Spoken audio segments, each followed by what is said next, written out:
In the small Siberian city of Novokuznetsk, neighbours had grown used to the strange smell from apartment 357, and no one could ever have imagined what was lurking behind that apartment door. When police finally forced this open, they wouldn't just walk into a crime scene, they would walk into hell. Pots were still simmering on the stove, and the air was thick with decay, and scattered across the blood-stained floor was remains butchered, cooked, and then left to rot. The man that lived here wasn't a monster out of legend. He was a real human being, and his name was Alexander Spesivtsev. And his story is one of the most disturbing, evil cases in modern Russian history. Hi everyone, welcome back to my channel, or welcome to my channel if you're new here. I hope you're all doing so well. Welcome back to another true crime and makeup episode. Oh yeah. As you know from the intro, the title, and possibly the thumbnail, today we are covering the Russian serial killer Alexander Spesivtsev. And also, you know, his mother deserves a shout out in the worst way possible because she was an enabling little bitch. We are going to be diving into all of that today, but before we do, if you are new here, hi, my name is Anna. I am a certified yapper. I could yap all day, every day about true crime.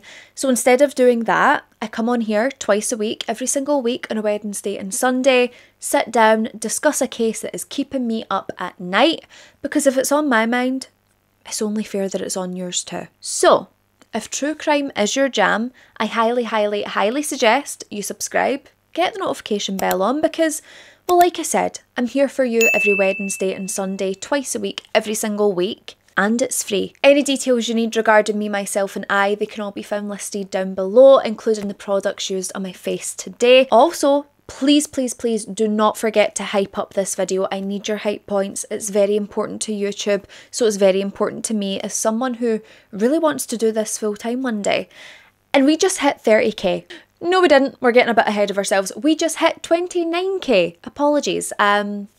Looking into the future already. But I would just love if we could keep growing this community. I adore you all so much. You truly mean so much to me, and the idea that I could do this full time and sit down with you even more every single week is pretty exciting. But I think I've yapped enough, so without any further rambling and any further ado, let's get into the horrifying, bone-chilling case of Alexander Spesivtsev and his horrifying mother, Lyudmila.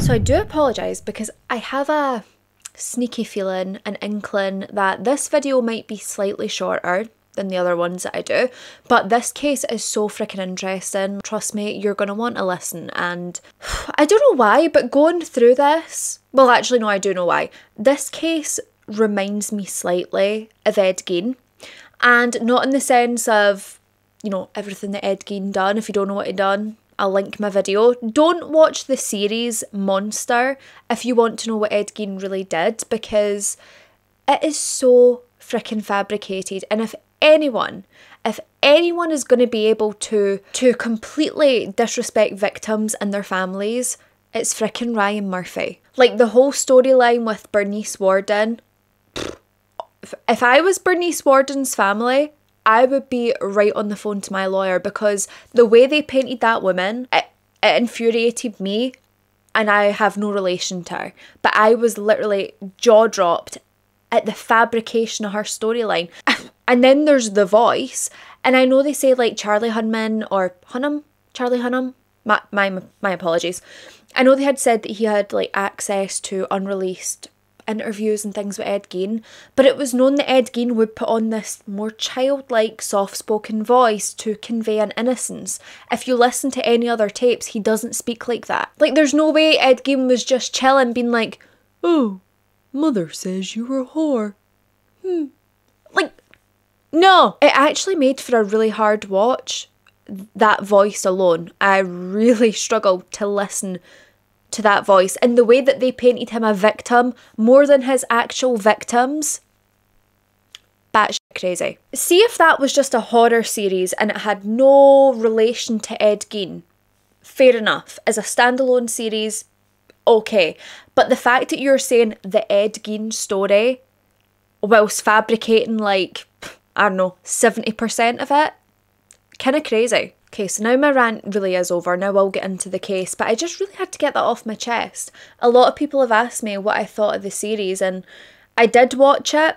I watched it start to finish, which is ironic because I'm literally complaining about it, but it just really rubbed me the wrong way. And like, my boyfriend had no idea about Ed Gein, and he thought what was shown in that was fact, and I was like, honey bunch, let me sit you down and tell you the facts, because I'm not having you walking around telling Ed Gein's story like some kind of dramatised Hollywood freak show. Anywho, I will actually get into the case now. So, we're in Russia today, or Siberia, or are they the same place? I always get very confused. I should have fact checked that. But if there is anything that the 1990s was good at, that was producing chaos, especially in post-Soviet Russia. The country was crumbling, the economy was completely collapsing. And in the industrial city of Novokuznetsk, one particularly charming young man, he was very slowly turning into one of the most disturbing serial killers that Russia would ever see. And the name of this man was none other than Alexander Spesivtsev. And let me tell you, like,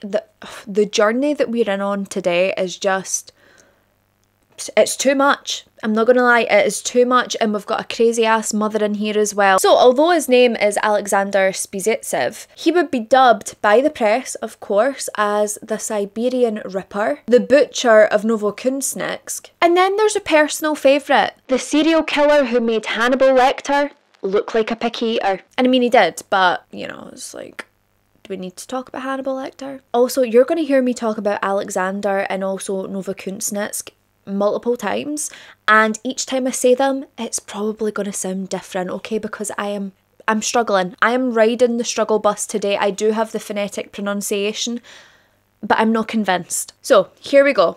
Alexander Spesivtsev, he was born on March the 1st of 1970, and he was born in Novokuznetsk of Siberia. At this moment in time, it was a city defined by steel production, coal mines, and as it would later turn out, the conditions that allowed monsters to develop and grow quietly and unnoticed. Now, when Alexander was born, he was born extremely underweight, and this was something that would affect him up to his adolescence.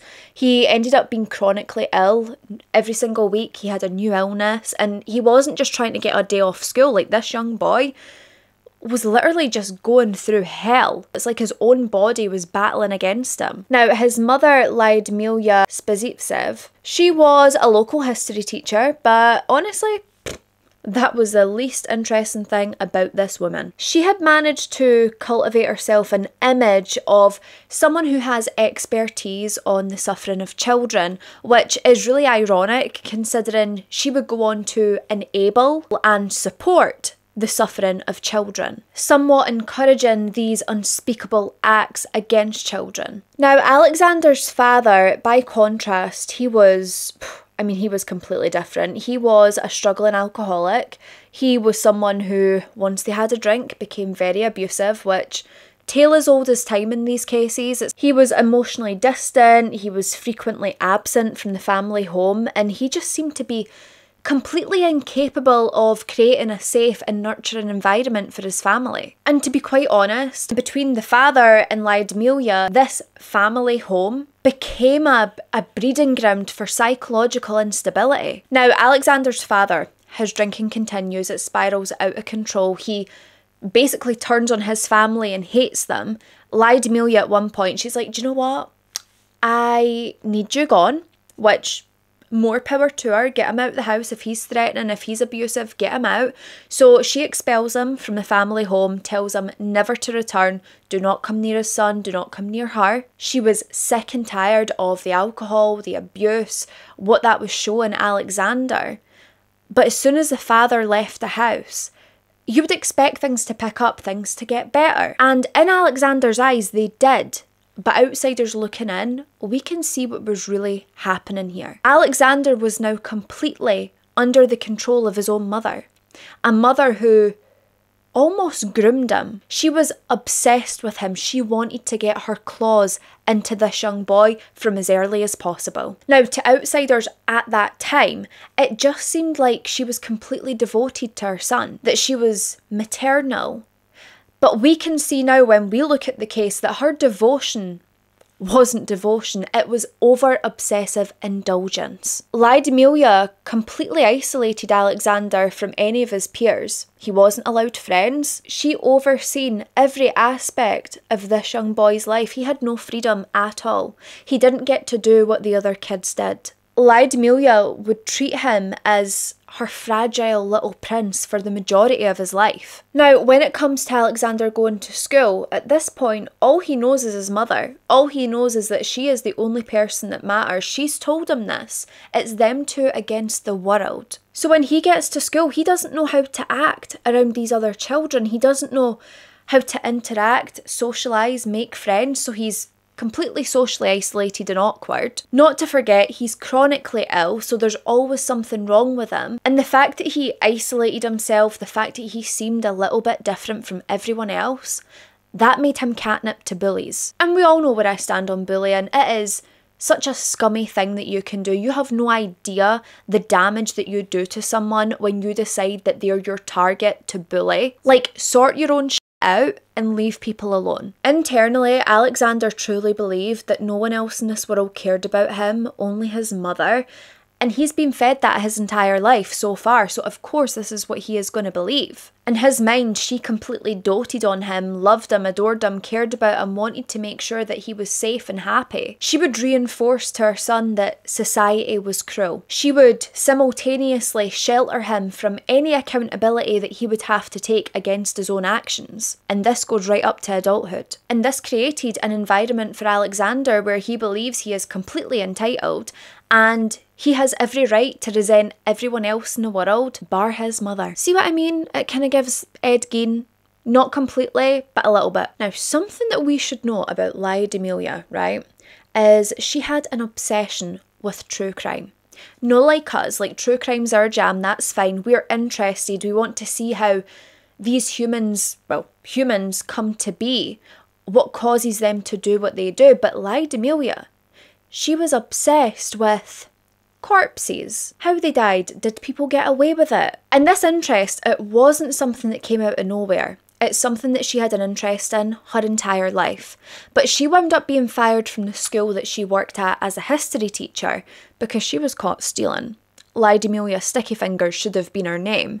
So she was caught stealing plumbing supplies or something like that, which makes me sad because, you know, did she just not have enough money to get things fixed and had to resort to that? You never know. But fear not, because Lyudmila, she wouldn't be out of work for long. She was able to get herself a job as a secretary for a lawyer within a court. Now this role, this gave her access to incredibly graphic and grotesque crime scene images. Not only images, but she also got to take home reports to review and read over and over and over again, and that is exactly what she did. But not only this, she would show these crime scene images. Bearing in mind this is people who have been murdered, she would show them to her son. She would explain what happened to this person, how their body ended up in this way. And Alexander himself, he winds up being obsessed with mutilation. And Alexander told his mother he found these absolutely thrilling. These images, they made him happy. And Lyudmila, she would do anything for her sweet little prince. So if gruesome, grotesque crime scene images make him happy, she's going to show them to him. Lyudmila actively encouraged this. She would bring home whatever she could find to show her son the bodies of these poor people who have lost their lives in horrific ways. He was encouraged to look, to read about this, to completely immerse himself in this world. Now, neighbours, they had recalled Alexander as being a pale, withdrawn, socially awkward child who apparently made people nervous because he would stare at them for so long that it was almost like he was staring into their soul. And they said that the gaze that he would hold with them for so long was so uncomfortable, and they could almost see like this inner turmoil that he had going on. Classmates said that Alexander began sort of like scribbling in his notebook. He would do this obsessively, constantly, all the time. No one was allowed to see inside his notebook, which, you know, I mean, we all have like journals and stuff like that I'm sure we don't want people to see, but he would get angry, and I mean like attacking people angry. This uncontrollable rage would come upon him if someone even just like hovered over his shoulder a wee bit. Not only that, but any minor provocations, they would just cause him to erupt into this unimaginable rage. Teachers wondered, how can a child of his age contain so much anger? Where does that come from?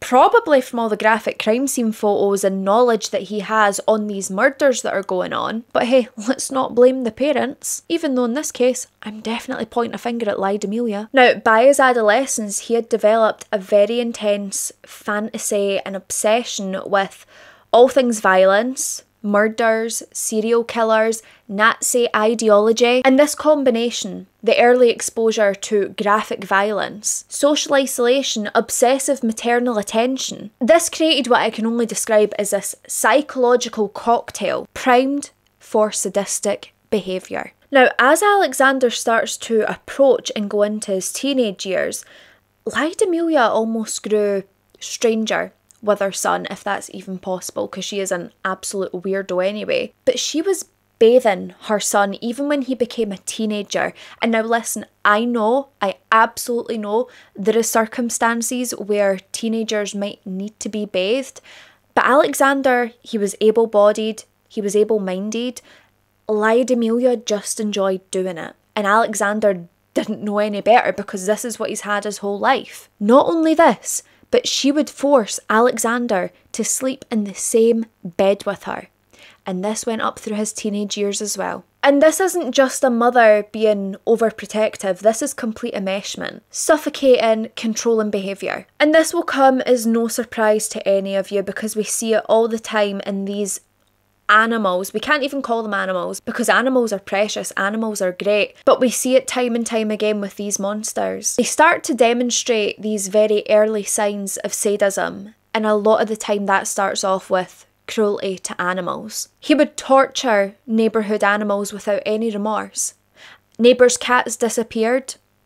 Alexander was behind it. Any small animal he could get his hands on, particularly cats, small dogs, squirrels, anything of that nature, they were all fair game to him. And I'm sure that each of us can agree that this evil, vile, sadistic act of hurting and killing these poor innocent animals, that is one of the main red flags in the profile of a future serial killer. Think of it, McDonald triad, it's all in there. So, at the age of 18, Alexander, he would enroll in university, which honestly was kind of surprising to me considering he lives in his mother's back pocket, but hey. But at this university, he would only last a year. He would then drop out, and this just further deepened and intensified his resentment to a world that he believed already was just cruel to him. Bearing in mind the fact that he dropped out, but somehow it's everyone else's fault.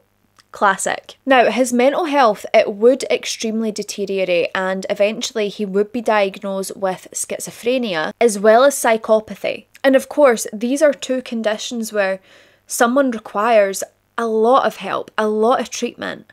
But it would take for him to have a violent outburst before he would be institutionalised. Now, whilst he's institutionalised, his obsession turns to, how can I be horny all the time? And I'm sorry to say it, but that's how it was. He wanted to increase his sex drive. So much so, he had a fellow patient insert a very small metal ball into his urethra, all in the hopes to, stimulate little Alexander.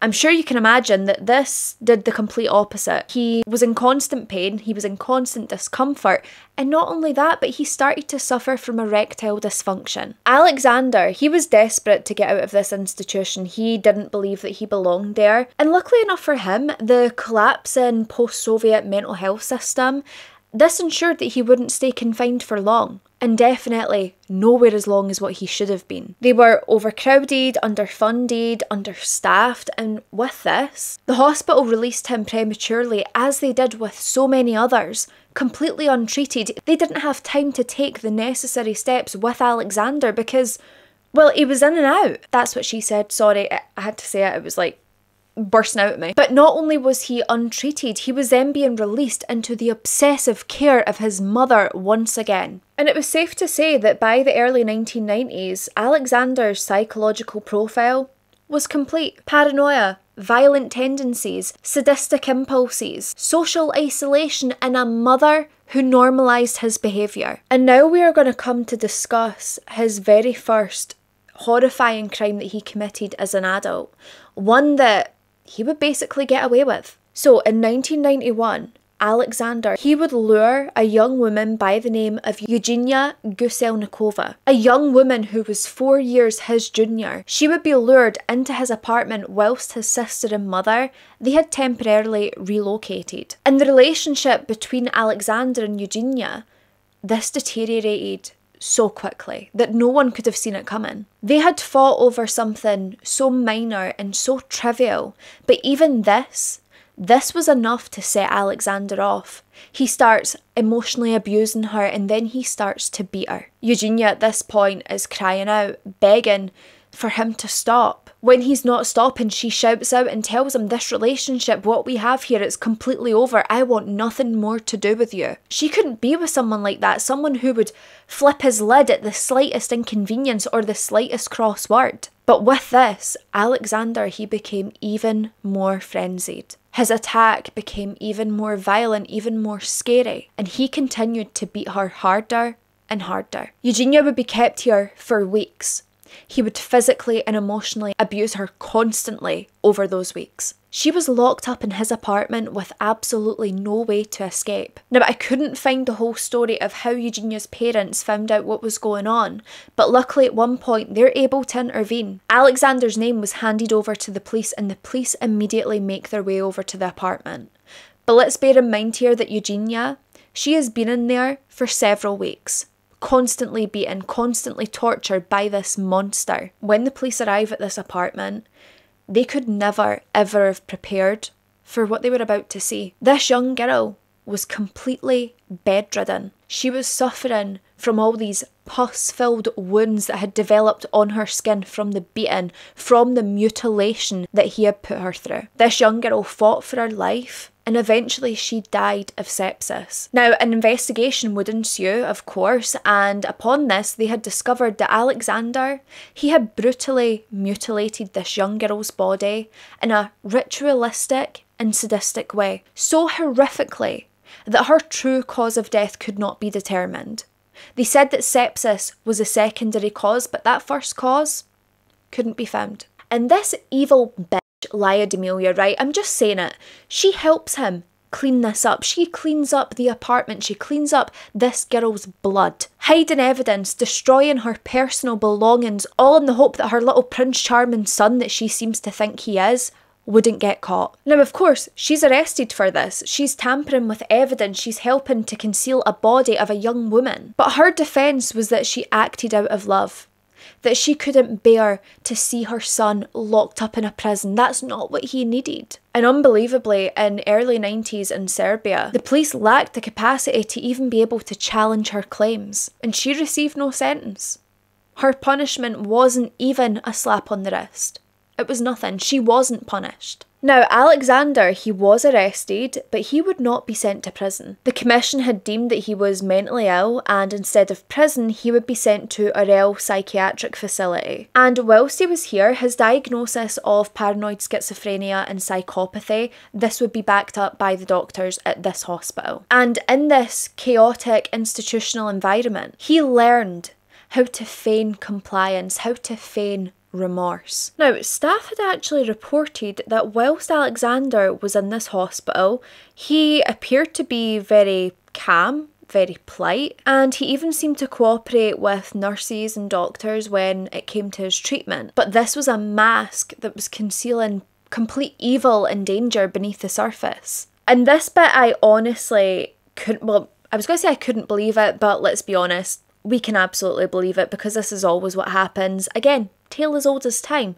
But after just a few years, I think maybe actually just 2 years in the hospital, Alexander was considered to be improved and he would be released and sent home to live with his mother, Lyudmila. Now, Lyudmila had promised the hospital that whilst Alexander is home, she understands the rules, he must take his medication, he must do X, Y, Z. She agreed to it all. She wanted to see her son better. Did you really though, Lyudmila? Did you really? She was also told to watch out with Alexander to ensure that he was complying with societal norms and that he didn't have any strange hobbies. And did Lyudmila follow through on her promises? Did she enforce those rules? No, of course she didn't. And you know what is absolutely insane at this point in the case is when Alexander was released from the hospital, it was all done so quickly. They just wanted him out of their hair. So when he was discharged, there was no notes made about his discharge and the police were not informed that he had been discharged from the hospital. So authorities believe that this maniac is still locked up getting treatment when really he's just out to live a normal life. They had no idea, so they couldn't monitor him, they couldn't check in on him, because they didn't realise he was out in society. Now, when Alexander had first returned home, he had himself a job, and this was meant to be a really positive step in the right direction. But once he arrives home and really settles in, he seizes his work. He stops. Who wants to work? And in fact, who wants to leave home? So he isolated himself in this small apartment. Not only that, but he indulged in his violent fantasies, completely unchecked. Now, neighbours, over a period of time, they had reported hearing strange noises coming from the apartment. Loud bangs, shouting, screams. And the police, they visited multiple times, but Lyudmila answers the door and she's like, "Oh, I'm so sorry. I don't know where those noises are being heard. That just doesn't sound right to me. I'll make sure everything's under control, but there's nothing to worry about." She assured them that everything was fine and, you know, they can just go back to their job and she'll keep the noise down. All to ensure that Alexander, her twisted little prince, wouldn't be taken away. And let's be honest here, the system has failed. The psychiatric oversight, the police, even society completely ignored this danger. So then we come to the mid-1990s, and at this point, Novokuznetsk, this was a city that was in a constant state of change. Crime was rising, social services were totally strained, and law enforcement at this point, they're just so overwhelmed. They don't have the manpower to deal with the rise in crime. And what nobody knew is that in one apartment, a son and his mother, they were quietly preparing to escalate from personal violence to a spree that would mark them in Russian criminal history. Now, as you can probably imagine, Alexander's descent into complete terror didn't just happen in one single dramatic act.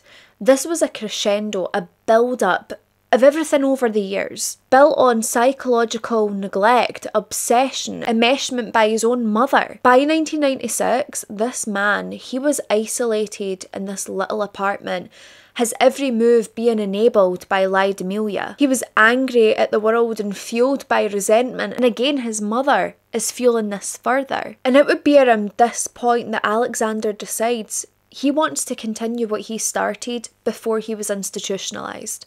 He wants to hunt for new victims. In early 1996, there would be 2 young women who would be his first targets confirmed post-institution. Now, I will say, because this is a case that took place in Russia, it's really hard to get the names that line up with each individual murder. So what I'm going to do is I am going to go through the cases one by one or a couple at a time depending on how they occur. And at the end, I will give a list of all the victims' names. I just don't want to tie any names to any cases that I can't confirm in case I get them mixed up. But these 2 young women, they would be lured back to this apartment by Lyudmila. She lured these victims to her son. When they were in the apartment, Alexander, he would launch a sadistic attack on them. They were raped, they were beaten, they were tortured, they were murdered, and then their bodies were dismembered. In this very apartment that he shares with his own mother, she knew exactly what was going to happen when she took the girls there, and she knew exactly what happened once they had been killed. And the thing is, Lyudmila, she never became scared of her own son. She knew how much he adored her, that he was the only woman in his life that meant anything to him, and she knew she was safe with him. And her love was completely unwavering no matter what he did, to the point that during the night, she would load up body parts and carry them down 9 flights of stairs just to dispose of them. This older woman, 9 flights of stairs getting rid of body parts to protect this monster. She was burying these body parts in wastelands or throwing them into rivers. It is just crazy to think that regular mothers, they might help out with the shopping or the cooking, and then you've got Lyudmila, who is out there burying remains of victims, all to help her son. As you can imagine, her involvement, this would become a crucial piece of the case, showing not just the enabler behaviour that she has, but just how hands-on she was in the disposal of these bodies. And then by April and May of 1996, Alexander's crimes, they would grow in audacity and scale. He headed out toward a construction site where he ran into 6 young boys, all of them deemed to be around 12 years old. Now, he was able to lure these boys away from the construction site under the guise of committing petty theft. Alexander had claimed that he had keys to another apartment, and if these young boys followed him to said apartment, they could rob items, sell them on, get some money, which at this point in time is quite scarce. And as you can probably imagine, the only keys this loser held were the keys to his and his mother's apartment. There was no other apartment they could rob. And as soon as these boys were in this apartment, as soon as the doors had closed behind them, any notion of a playful adventure completely evaporated. Alexander would rape these young boys who of course tried to resist, who tried to fight back. But if any of them tried to fight back, they would just be stabbed to death. Soon after this, he repeats the same pattern on 2 young girls, 12 and 14 years old. This was all under the pretense of a business opportunity of them selling soap to get some extra cash, an opportunity that never existed. And yet again, Lyudmila, she is right there with her bucket and her soapy water and a hacksaw to help dismember and dispose of these bodies, dumping their remains in a local river. And as I'm sure you can imagine, the depravity of Alexander and his crimes, this only worsened the more his emotional instability and mental instability had deepened. This apartment was a space of complete horror, complete decay. And the scarcity of food at this point in Russia, that only made him more unhinged. Alexander would begin feeding parts of his victim to his dog. And in the most grotesque escalation that we could expect, he started to cook and eat the human remains. Later reports would describe his behaviour as clinical and methodical. It was almost as though this act of murder was a perverse routine that he had perfected. By June of 1996, bearing in mind there's only a couple of months that have went by in between all these murders, but by June of 1996, he had killed 4 more.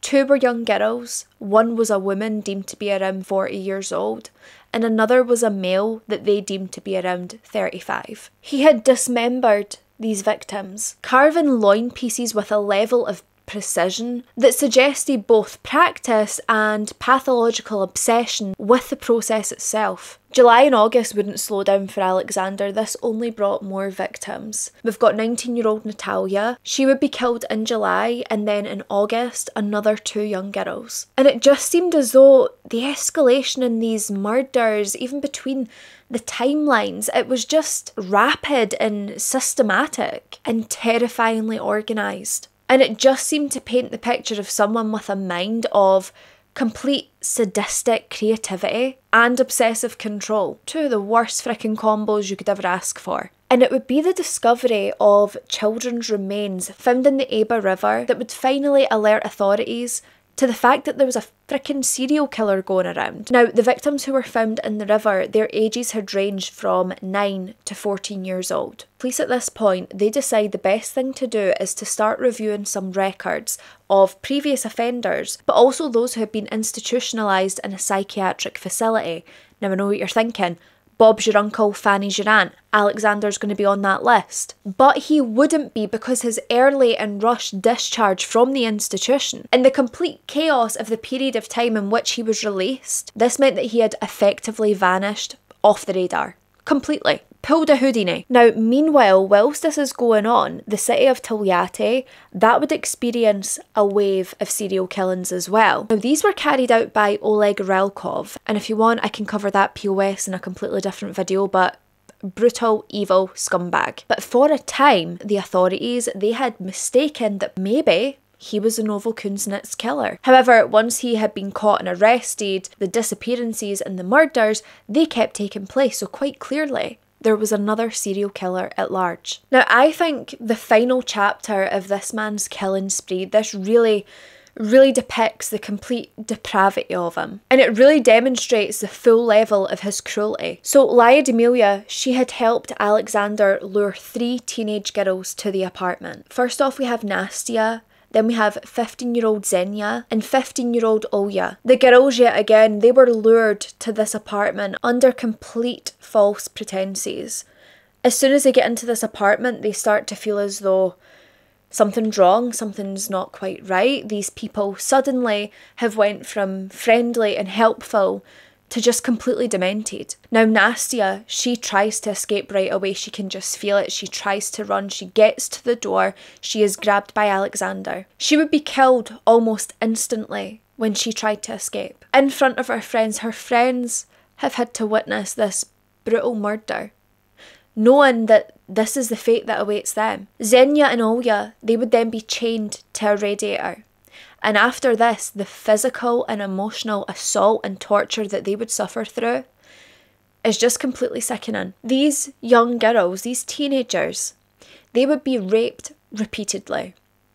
Not only this, they were forced to dismember their other best friend's body. They had to watch as pieces of their best friend was fed to the apartment dog. These girls endured daily beatings, daily rapings, coercion, everything that you can imagine that is evil and vicious, they endured. And they would be trapped in this real life horror movie for a month. Even Alexander's sister would come into this apartment, witness what was happening to these teenage girls, and she didn't say a word. She didn't contact the police. She didn't tell anyone. She didn't get help. She witnessed it, left it. And in my eyes, this makes her completely culpable. Neighbours would hear thuds, slaps, screaming, crying coming from this apartment, and they just thought, meh, must just be another crazy tenant having a meltdown. And they haven't even realised that there is young teenage girls being murdered in the apartment upstairs or downstairs or beside them. No one had suspected for a second that they were living next door to a sadistic, methodical serial killer. And thankfully, we are approaching the downfall of Alexander. And this downfall, it honestly kind of came by accident. No one had suspected him. No one had rushed to the apartment believing that he could be a murderer. But what had happened is there was pipe issues within the apartment building, and because of this, plumbers, they're called to the building, they need to do an assessment, figure out where the issue's coming from, and bingo, it's coming from Alexander and Lyudmila's apartment. Weird that. Now, Lyudmila and also Alexander, they refused the plumber's entry to the apartment. Something really shady, really shifty is going on. And the plumbers tell them, you know, this is a huge issue we need in your apartment, so you either let us in or we get the police. And they force their way in. And still, Alexander and Lyudmila, they stood firm. You are not getting in this apartment. And the plumbers think, well, fuck you then, that's fine. I'm going to go call the police. So the police, they arrive at the apartment. They force entry. And immediately, as they enter this apartment, the stench of rotting flesh hits them. They knew immediately that human decomposition had taken place or is still taking place in this apartment. And then as they start looking around closer, they notice blood over the walls, over the ceilings. And then there's a pot on the stove. Yep, and as we know, a pot on the stove in these assholes' apartments and houses, it is never a good sign. This pot was simmering, and inside was partially ate human remains. These were being het up and cooked again. Quite clearly, somebody had the intention of eating these. Then the police approached the bathroom and, I mean, I don't even know how they recovered from this, but in the bathtub, they would find the headless torso of a child. Other body parts of other children were stored nearby and also in the tank in the bathroom. Nearby the radiator, 15-year-old Olya, she would be found. She was mutilated, it looked as though her flesh was rotten, but she was still alive. Barely, but she was hanging on. She would be rushed off to the hospital, and the police, they keep looking through this apartment, and soon they would find a diary or a journal of Alexander's. And this diary, this detailed the murder of 19 young girls. Now, I will say he is suspected of being guilty of even more deaths than we can imagine, but they could only really investigate the names that they found. And what's so horrific is Alexander would tease the fact that he did murder dozens more, but Russian authorities at the time, they had lacked the funds to carry out further investigation. Now, going back to 15-year-old Olya, she makes it to the hospital and she was able to survive for 3 days. But in the end, this young girl, she succumbed to her wounds. They were too horrific for her to be able to survive them.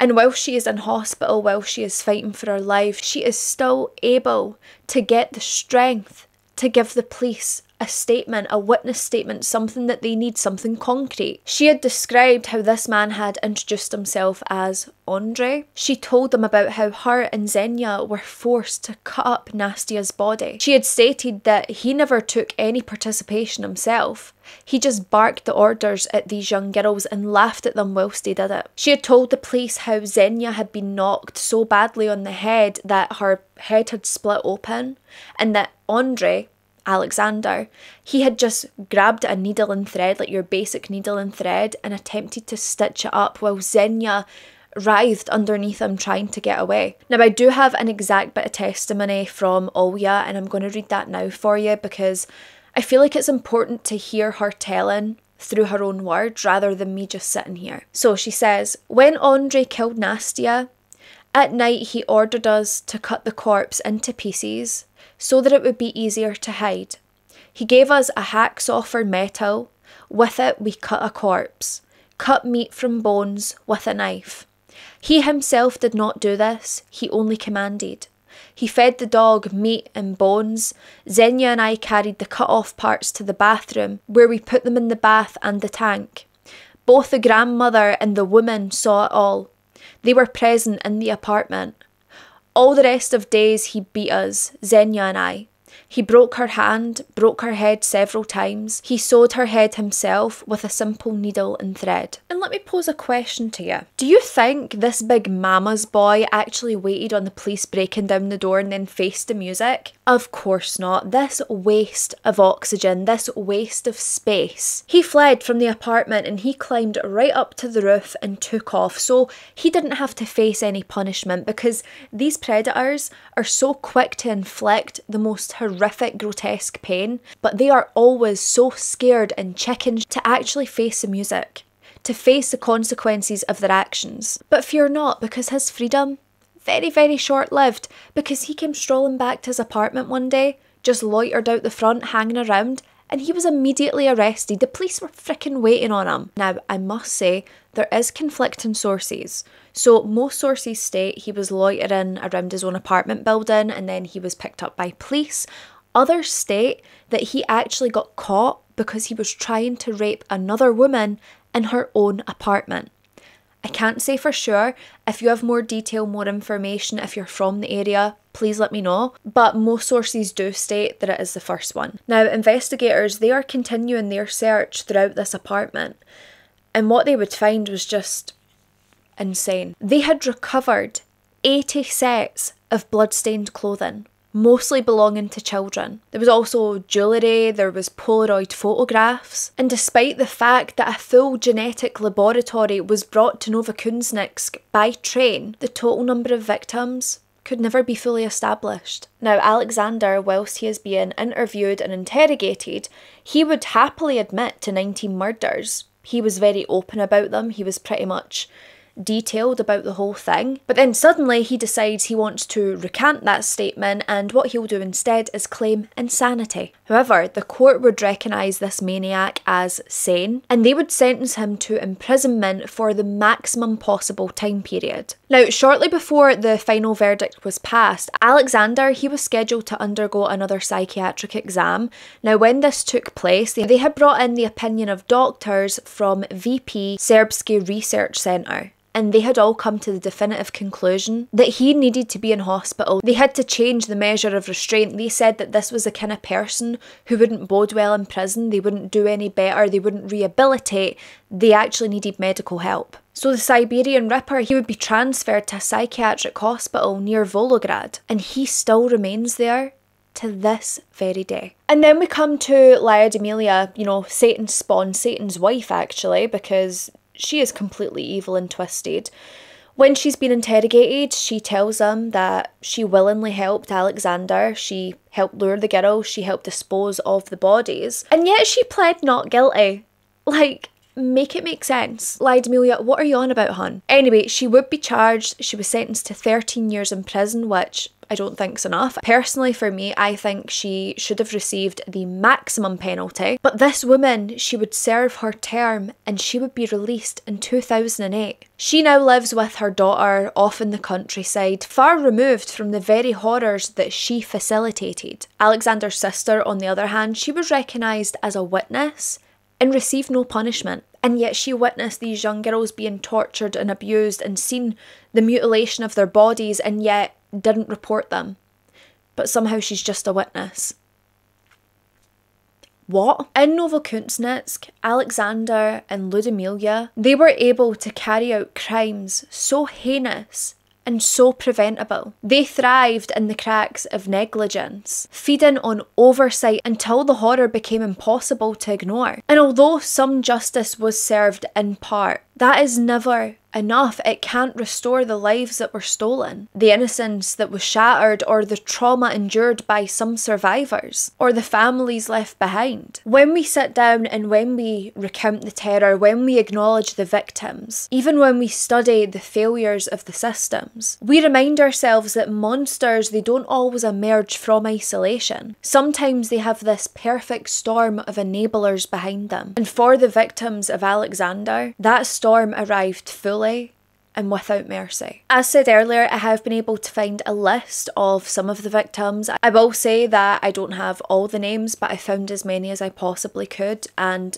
unfortunately some of his victims do remain unidentified to this very day, which, I mean, it's just heartbreaking. It's devastating, and I can't even imagine how some families out there feel, knowing that their loved one never got the justice that they deserved, not knowing what actually had happened to their loved one, if their loved one was a victim. Before I go through the names of the victims, I do just want to say that this video is made to memorialise the victims, to share their stories, and if we have to sit uncomfortably for the best part of an hour, I think it's the least we could do after all that they went through. I am sending love and prayer to the family members, to the friends of these victims, to the victims themselves, and I hope that wherever they are resting peacefully. So these are the names I found of the victims. So we've got Yevgenia Guselnikova, Elena Trinova, Elena Kotkina, Alexander Nosovets, Olga Nosovets, Dmitry Vorobyov, Irina Vorobyova, Elena Shakova, Natalia Voynova, Shatalina Galina, Svetseva Olga,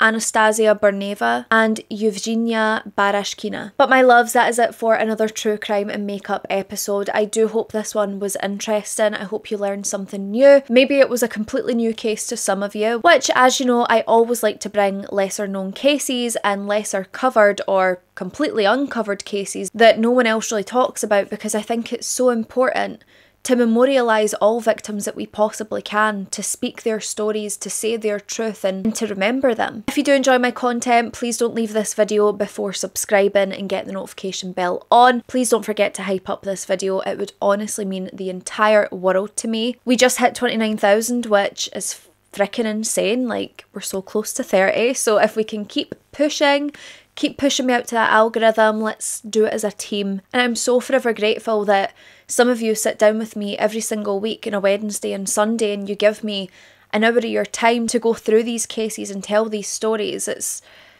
honestly incredible, this community that we've built. Don't forget, any details you need regarding me, myself and I, they will all be listed down below in the description.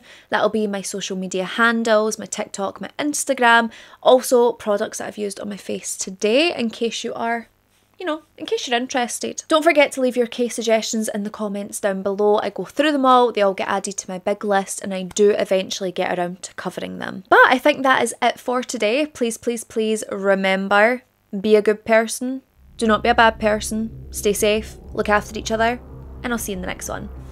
Bye!